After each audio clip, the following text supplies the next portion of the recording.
A three-time first-team All-Pro. He was named to the NFL 2010s All-Decade team, coming off a year where he had 66 tackles. He had 5 picks, 15 passes defended last season with the Vikings. He is Patrick Peterson.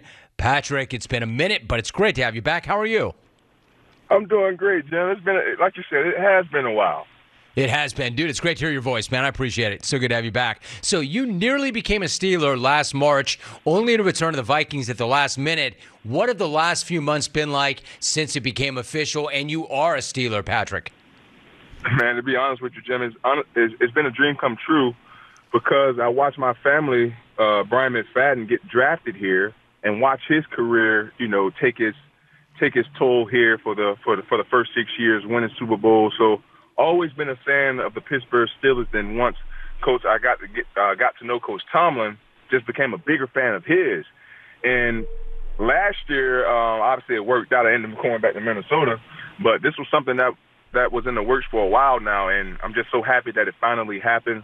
And I'm so happy to be a part of such a storied organization. Patrick Peterson joining us. There's some really good stuff in that response. Like, to your point about the organization, when you think about the Steelers, you think about that tough, hard-nosed defense they always seem to have. You think about the exceptional play on the back end. So what does it mean to you to be entrusted to carry on that great defensive tradition that they've always had there?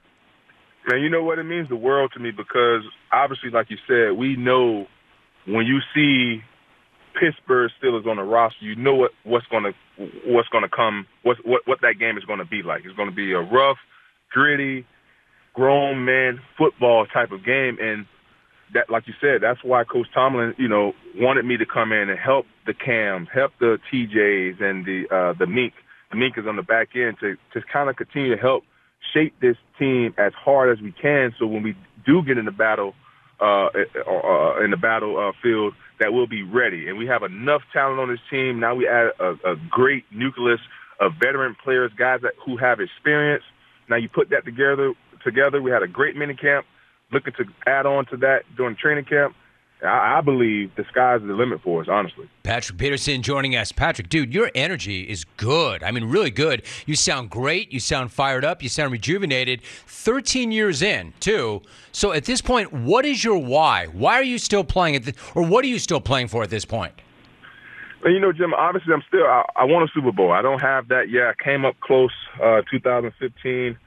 With the Arizona Cardinals, but that's my why. That's what I'm still hungry for. And Mink asked me this question the other day. He said, why are you still playing? Because I feel like there's still room for an improvement on my behalf. Like, that's the type of player that I am. I'm always striving to be better than I was last year, and I still have that urge. I still have that fire.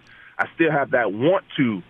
Far as when I say want to, far as going out, waking up in the morning and train, doing all the unnecessary things that I did when I was 23 and still want to do it now, about to be 33 here in a couple of weeks, that's huge to me. So still having that fire, still having that love, that's another why. But the ultimate why is trying to horse that Lombardi.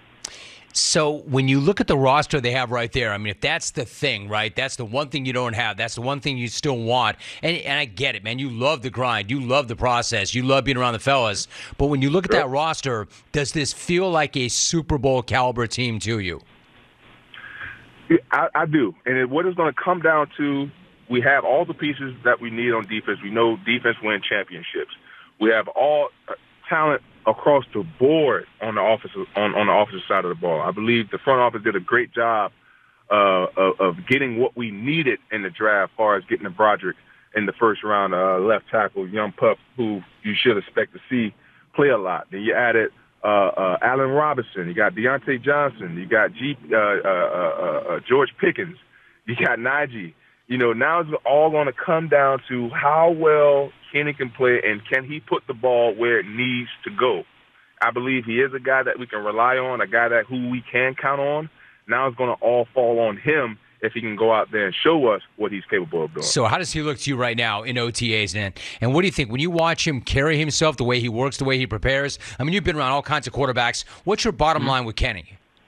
He comes to work each and every day. He sets the table for how practice is going to go each and every day. And Coach Tomlin gives him that responsibility. You know, as Coach Tomlin always says, as a leader, he want to make sure that he puts us in the best position possible and understand what the task is at hand during that day. He does a great job of that each and every day, and Kenny does a great job of echoing that by going out there on the practice field with not only a positive mindset, but also that we're here to work, and we're not warming up to it. We're getting right to it right now, and you can't ask for a better way to start practice each and every day when you have not only your head coach, but also your starting quarterback leading by an example. He sets the tone. Patrick Peterson joins me for a few more moments.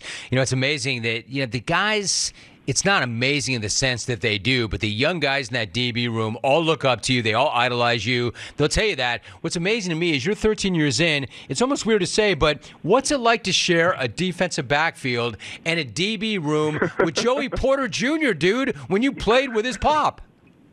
I know it is kind of weird, and I remember when we drafted, I was joking with my cousin, man. I was like, man, I guess I know what it feels like to be LeBron when he's playing with one of his fellow teammates or an opponent's son.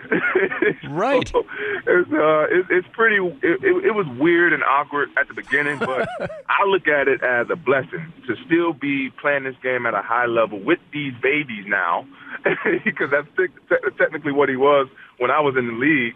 You know, playing with these young guys now is just, to me, I look at it as a blessing to still be here and still be able to share the field with these great young athletes that's coming through the game today. Like I said, they love you. They can't get enough of you. They want to pick your brain. They want to follow you around. They want to know everything you know. What do you remember? Because he was at the very tail end of his career and you were a rookie. But, man, I love Pop. I love Senior. I loved watching him play. I loved having him on the show. What do you remember about having him as a teammate? His intensity.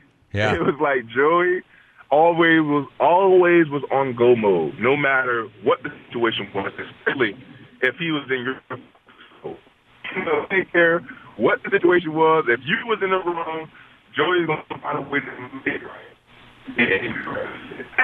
So Joey was the most that I've played. He was definitely a joy. Play with Joey also taught me so many things as a young pup to get me prepared for the situation that I am in now, being in his shoes at this stage of his career. Now I'm his son being in my shoes as I was in my stage of my career. So it's a beautiful thing, and it's just a small world to see it work out the way that it did. Sounds amazing. So one last thought. You know, you've played most of your career on the outside. Does it seem to you, Patrick, are they going to move you around and ask you to do different things and play a variety of roles? In other words, how are they going to use you? Well, you know, as of right now, I've been moved all over the place, man, and it's been so fun for me because that's something that I never really did. But one thing about me, I am a ball player. You can plug me in anywhere and I'll make it work. And to finally come here with Coach Tomlin and have him explore my other attributes of my game, it's just going to make me probably want to play longer. I think that's awesome, and I think that says a lot about you, that you're saying, hey, listen, I'll do whatever you need. Not everybody in your position who's accomplished what you've accomplished is going to be that open to, hey, whatever you need from me, I'll do. Patrick Peterson, my guest. Dude, like I said, it's been a minute. It is so good to hear you. Your energy sounds amazing, and it's great to have you back, man. I appreciate it so much, Pat. No worries, Jim. I can't wait to talk to you during the season, baby. My man, you're the best. Patrick Peterson, love it. Love reconnecting with him. Thank you so much for watching. Please like, comment, and subscribe, and hit the bell to be the first to know when we do upload a new video.